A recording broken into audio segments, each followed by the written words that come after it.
Beto Saadia, economista-chefe da Nomos, já aqui conosco. Beto, seja muito bem-vindo. Prazer recebê-lo aqui na nossa programação. Muito bom dia. Bom dia, obrigado por me receber. É um prazer estar aqui. Prazer é nosso. Beto, a semana bastante movimentada, né? Muitas coisas acontecendo. E claro que não dá para não falarmos do que acabou impactando bastante aqui o nosso mercado, toda essa movimentação, essa troca no comando da Petrobras, que inclusive desde a saída de Jean Paul Prats chegou a perder aí mais de 47 bilhões de reais em valor de mercado. Não foi uma das maiores quedas após troca de comando, mas também não foi uma queda que passou despercebida. Queria entender um pouco da sua visão sobre essa movimentação toda, como que você percebeu essa troca no comando da Petrobras e, claro, né, os impactos econômicos, os impactos no mercado que a gente vem sentindo e ainda pode sentir fruto dessa troca no comando da estatal.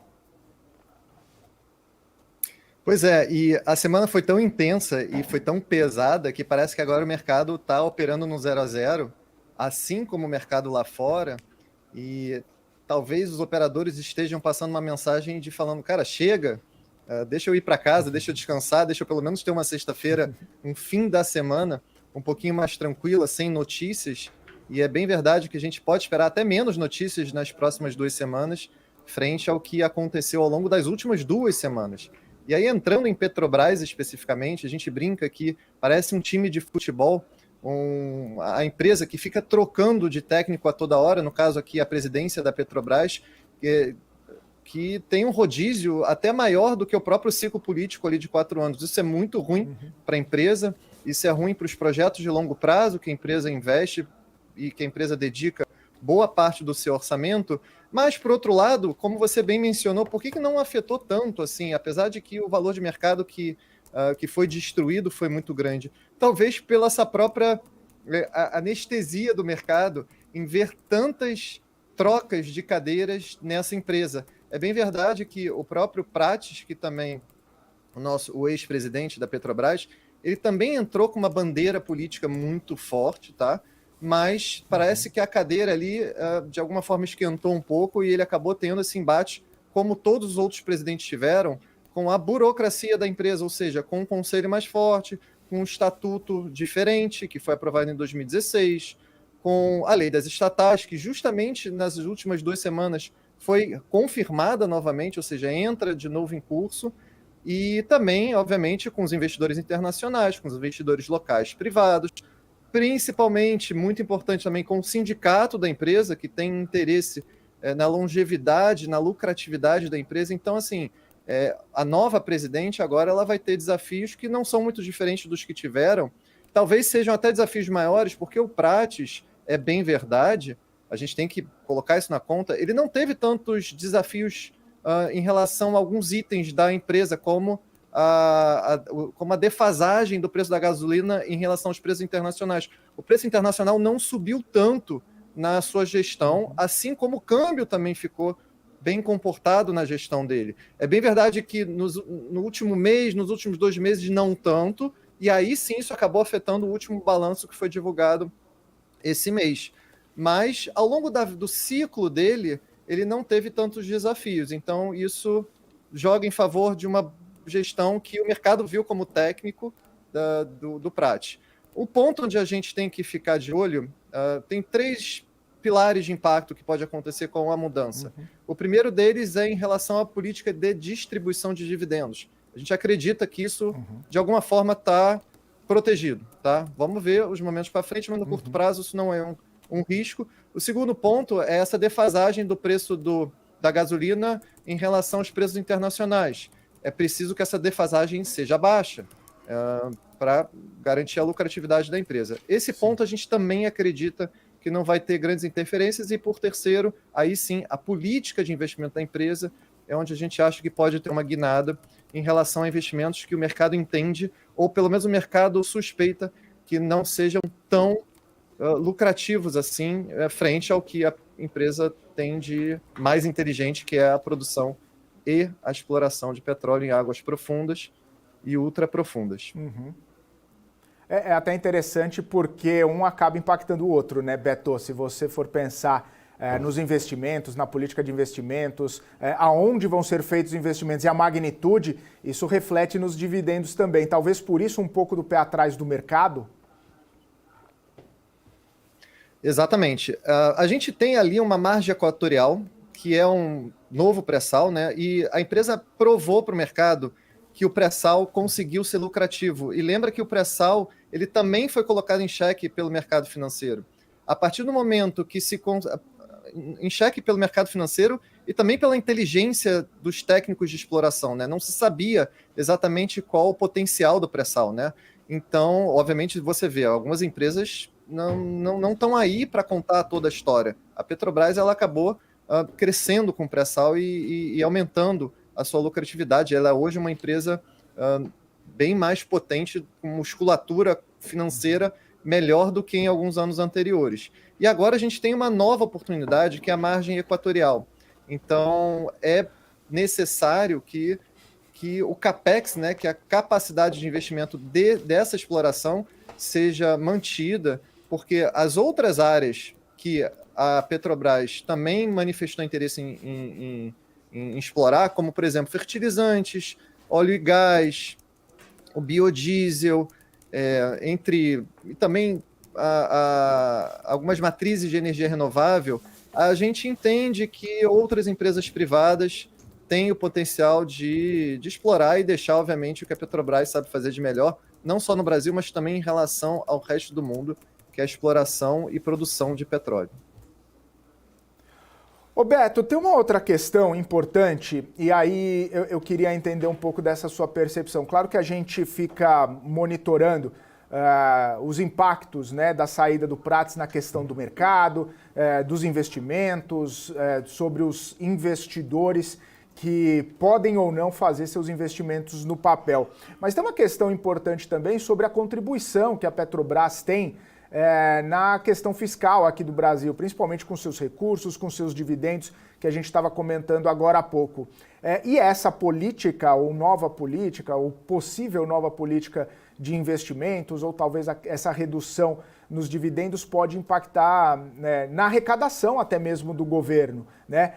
Existe uma percepção de que essas trocas, essa guinada talvez no comando da Petrobras possa afetar o resultado fiscal do governo, o resultado primário, essa perseguição da meta, até muito falado, né, pelo ministro Fernando Haddad, essa necessidade de encontrar mecanismos ou formas de arrecadação. A Petrobras está ali no meio, né, uma das maiores pagadoras de impostos, uma das maiores pagadoras de dividendos. Nesse contexto todo, pode haver algum impacto? Você projeta esse impacto?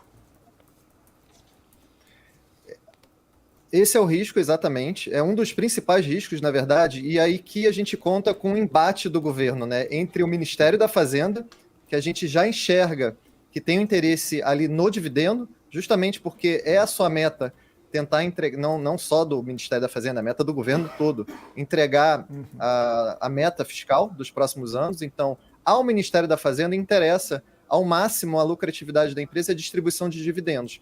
Mas aos outros setores do governo, como outros ministérios, não, parece que não. E é bem verdade, uma coisa que a gente até já estava especulando antes mesmo da mudança de governo, até que ponto as empresas estatais, ou ainda, melhor dizendo, de economias mistas, até que ponto elas seriam usadas como instrumento de política, porque, olha que interessante, se você fizer uma análise mais retroativa do que está acontecendo no Congresso, cada vez menos o governo, o executivo, tem poder sobre o orçamento discricionário, ou seja, o orçamento está sendo cada vez mais dividido entre o Executivo e o Congresso, e o Senado e a Câmara. Tá? A Câmara e o Senado eles têm uma participação cada vez maior nesse orçamento que a gente chama de discricionário, né? Que são os investimentos, entre outros. Né? Então, talvez uma das saídas que você tem para o Executivo poder fazer política pública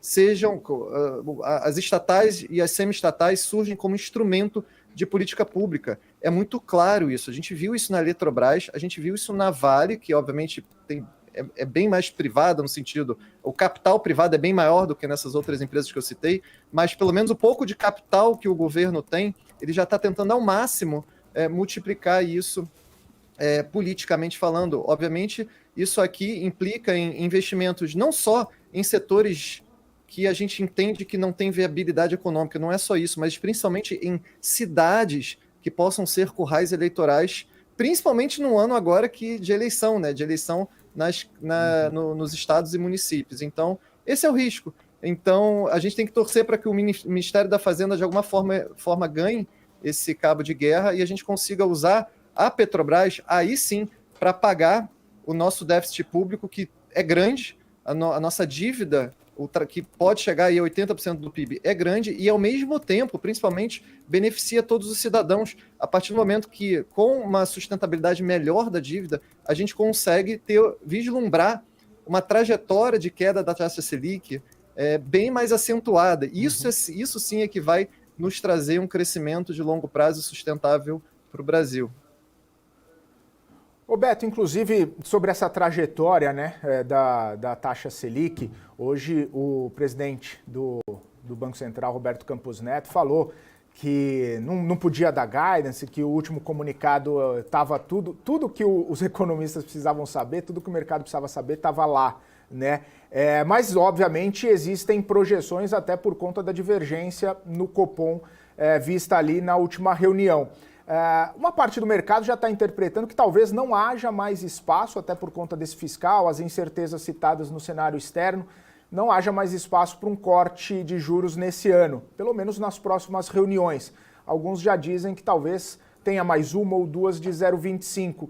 Qual que é a sua projeção? O que você está pensando a respeito da trajetória de juros? Até porque a gente viu, né, o próprio Ministério da Fazenda revisou a projeção de inflação esse ano por conta da tragédia lá no Rio Grande do Sul. Existe toda essa questão do fiscal. O cenário internacional também está meio incerto, né? Não tem muitas...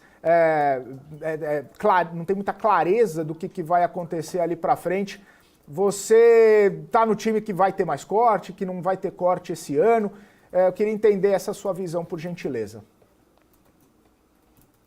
Obrigado. Eu estou no time que não vai ter corte. E vamos lá.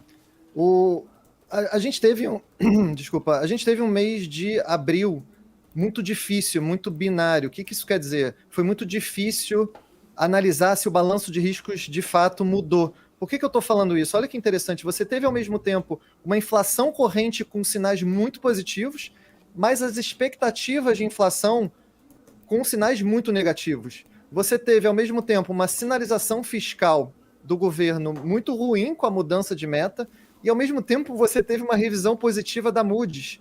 Tá? Você teve também um cenário que se deteriorou em relação à inflação nos Estados Unidos.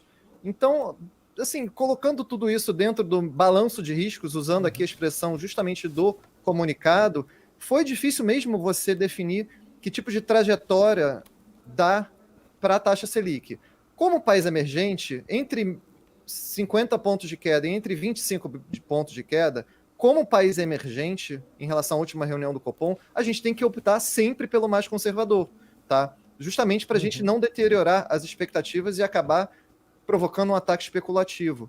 O que foi colocado, e foi um tema muito grande na mesa, foi colocado na mesa também agora, como você mencionou, pela entrevista do Roberto Campos Neto, agora mais cedo, é a questão do guidance, é a temática do guidance. Caramba, será que o guidance é bom? Será que o guidance não é bom? Como é que os outros países do mundo fazem, os outros bancos centrais? Como é que era feito no Brasil antes também? O guidance não era tão assim como é hoje, né? Na verdade, a gente tinha um viés.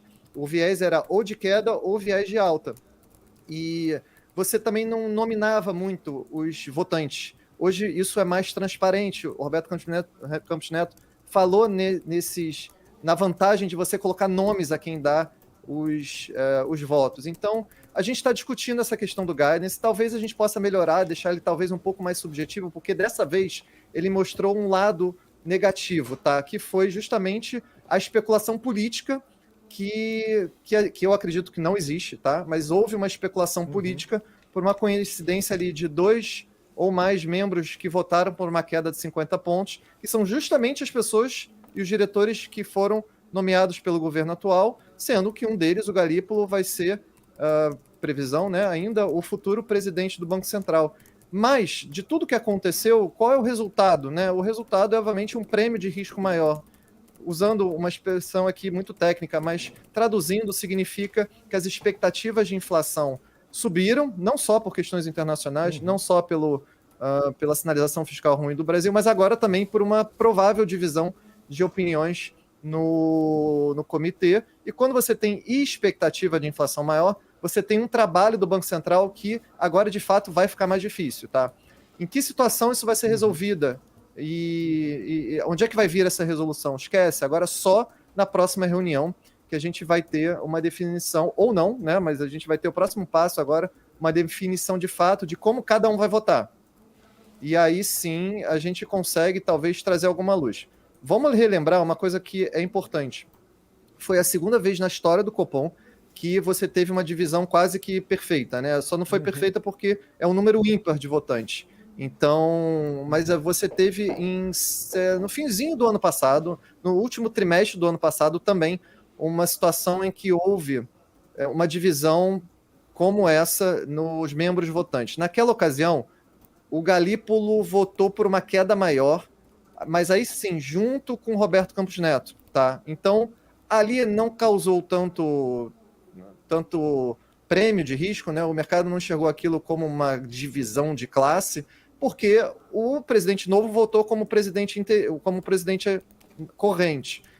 Mas agora aconteceu exatamente isso. Então, sempre quando tiverem essas divisões, a ata vai tentar dar uma explicação. Eu entendi que a ata não resolve o problema, né? Porque, poxa, existem algumas contradições na ata, no sentido, poxa, não tem problema você mudar o guidance se o balanço de riscos mudou. Mas a forma como foi também, vamos lembrar que o Roberto Campos Neto, numa entrevista em Nova York, numa conferência em Nova York, junto a uma instituição financeira, ele mudou o guidance ali, né? Por que ele fez isso? Porque ele sabia dos riscos do que ele estava fazendo, tá? Ele fez isso porque ali o dólar estava batendo um teto de estresse que acendeu alguns alertas, né? O dólar chegou a bater um teto ali de 5,30 e o Roberto Campos Neto entendeu que seria prudente numa reunião, que aí ele pediu para a reunião ser aberta, seria uma reunião fechada para a instituição.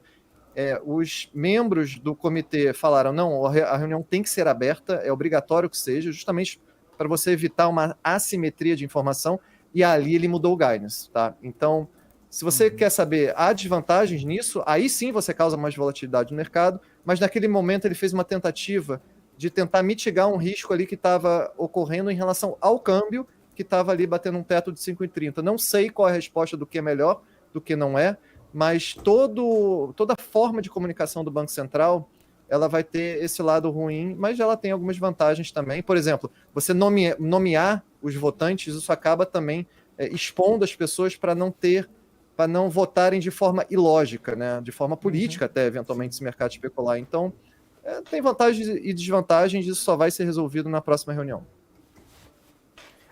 O que também chamou atenção, né, Beto, porque o Galípolo falou recentemente e me pareceu, e eu queria ouvir sua interpretação, me pareceu que ele, citando ali os membros mais novos que precisariam ainda ter a credibilidade ou conquistar a credibilidade do mercado, não quiseram mudar o guidance. Talvez o Campos Neto e os outros diretores que já estavam lá, até nessa conferência que você citou, o Campos Neto mudou o guidance, mas ele falou, mas nós, enquanto entrantes, enquanto novos membros, se mudasse a percepção, talvez teria uma quebra de confiança, não sei, do mercado, uma quebra de credibilidade por parte do mercado, porque estou entrando agora e já estou quebrando o guidance.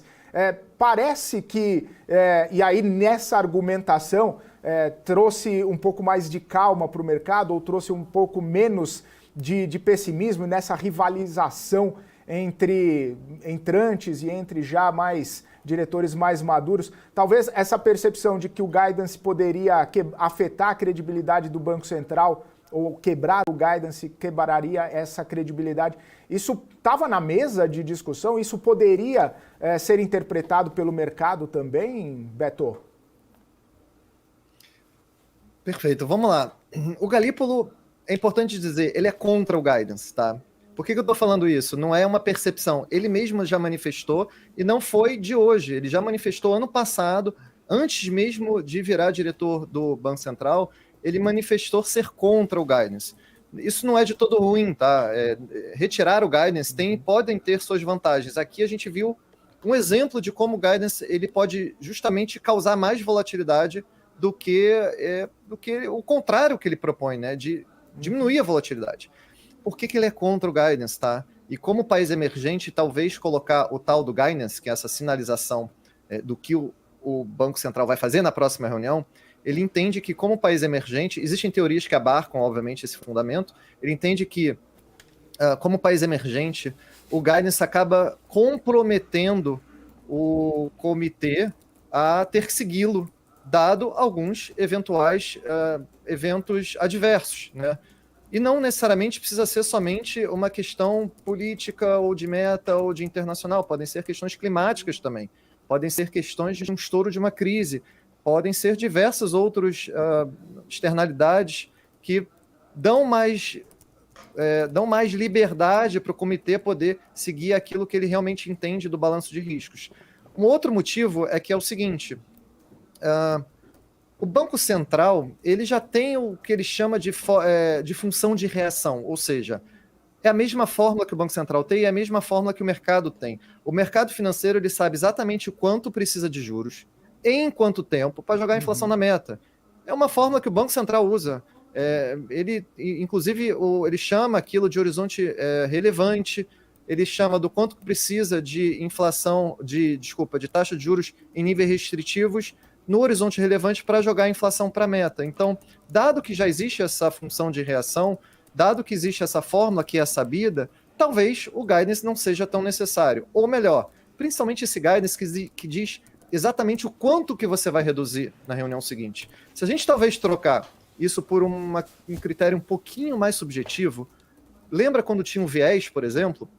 Ou quando, por exemplo, você tinha 8 membros ali do Copom e o presidente tinha um voto de Minerva, também são coisas que dá para a gente deixar ela um pouco mais subjetiva, por exemplo, colocando viés, você já dá um passo além, um pouquinho a mais na subjetividade, ou seja, dá um grau de liberdade maior para o comitê. O que é o viés? É você tomar uma decisão ali de taxa de juros e você comunicar e falar, olha, a gente tem um viés de baixa, ou seja, significa que na próxima reunião a probabilidade de ser uma queda é maior do que não ser, tá? Mas a gente não está dizendo se vai ser 25 ou 50.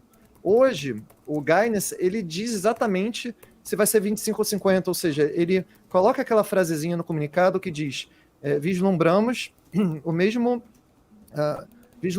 vislumbramos quedas da mesma magnitude nas próximas reuniões. Isso acaba, sim, deixando muito rígido a liberdade do Banco Central. E aí você vê como se faz lá fora, por exemplo, como você faz nos Estados Unidos. Obviamente, tem que colocar na mesa que são países diferentes, com moedas fortes, com choques de econômicos menores, mas eles também não nomeiam como cada um dos 12 membros votaram. Eles geralmente falam, o Fed decidiu por aumentar a taxa de juros, o Fed decidiu por manter. Eles colocam todo mundo no mesmo balaio e comunicam aquilo como se fosse uma decisão coletiva conjunta. É óbvio que aí sim, em alguns outros papers, em algumas outras entrevistas, aí sim naquele chamado de dot plot, naquele mapa de pontos onde cada membro tem um membro mais hawkish, um membro mais dovish, já tem membros do Banco Central que já chegaram a falar em nenhuma queda de taxa de juros esse ano, tem outros membros que estão falando em queda para setembro. Então você junta tudo isso, obviamente os operadores acabam sabendo quem são esses membros e como cada um vota, mas no anúncio aquilo é anunciado de uma forma coletiva, como se fosse uma só instituição que decidiu coletivamente, mas na reunião, obviamente, tem divergências, mas as divergências elas não são colocadas na superfície para a imprensa nem para os operadores e investidores. Paula Moraes falando contigo agora. Quero Agradecer a sua presença, muito bom dia. Entrando aqui na conversa, né, queria entender um pouco da tua leitura. Quando a gente avalia, principalmente em relação a todas as incertezas ainda externas, né, vamos pensar nos impactos ainda também dessas condições externas, afetando toda essa percepção, até mesmo citada na própria ata ainda, né, a gente viu isso sendo citado na nossa ata aqui do Comitê de Política Monetária, de certa forma, trazendo ainda esta cautela. Quais os principais fatores externos, de fato, ali que você ainda considera que são críticos para essa estabilidade fiscal aqui do país? A gente tem aí muita grande perspectiva em relação à questão dos juros nos Estados Unidos, até mesmo os últimos indicadores ali trouxeram um pouco mais até de expectativa de que se tenham pelo menos 2 cortes ainda este ano, mas de alguma forma, como você tem enxergado estes fatores externos impactando o nosso comitê aqui de política monetária, como isso poderia, de fato, influenciar toda a capacidade também aqui do nosso governo em conseguir atingir as metas fiscais que já também foram alteradas, se vai conseguir de fato, até porque a gente ainda tem conflitos também geopolíticos ainda acontecendo? Perfeito. E se você pudesse elencar o principal indicador que a gente tem que torcer para melhorar é a taxa de juros americana. E o que está acontecendo com a taxa de juros americanas? A gente teve um primeiro trimestre, muito ruim de sinalização de taxa de juros. Eu escutei alguns investidores falando que não ia haver qualquer queda este ano, tá? A gente começou o ano muito bem, com uma queda já prevista no início de março, ou seja, seriam 7 quedas. Olha como hoje isso está muito fora da realidade, né? Seriam 7 quedas ao longo do ano de 2024 do Fed. Hoje a gente está indo para 2 quedas ou até uma queda, como alguns investidores já estão mencionando. Então a mudança de expectativas foi muito grande. O que aconteceu? De alguma forma, todos os indicadores de inflação que estavam desacelerando no ano de 2023, simplesmente pararam de desacelerar. Isso foi o que aconteceu. Então, quando a gente entra no ano de 2024, o mercado olhou, parou e falou, olha, o que vai acontecer daqui para frente? Será que isso é um pit stop para a gente retomar a desaceleração da inflação? Ou será que a inflação vai voltar a se reacelerar? Essa foi a pergunta. Então, alguns membros até chegaram a falar que havia possibilidade de uma alta do Fed Rates, né, da taxa de juros americanos. Então, quando o Powell, o presidente do Fed, chega e anuncia numa reunião que a taxa de juros simplesmente não vai subir, e todo mundo acata isso como uma notícia muito boa, o mercado reagiu bem quando ele falou isso. Em um primeiro momento você pode não entender e falar, poxa, mas havia expectativa da taxa de juros nos Estados Unidos subir? A verdade é que havia, porque a inflação parou de desacelerar e o mercado começou a especular que ela podia ter um reflation, uma reflação, ou seja, a economia se aquecendo novamente e acontecer o pior, né? Mas os últimos dados do mês de abril e também os dados agora que saíram do mês de maio contam uma história muito boa, tá? Parece sim que a gente vai ter um pivô do Fed mesmo, no sentido de que os dados do mercado de trabalho vieram bons, todos os dados, né? O dado de pedido de seguro-desemprego, de criação de vagas, de preços de salário, tudo que compõe o arcabouço de trabalho veio bom. Você teve um CPI que não foi bom nem ruim, mas a gente sabe que o CPI tem um delay em relação a esses dados do mercado de trabalho, então, mas a gente já espera índices de inflação melhores nas leituras dos próximos meses.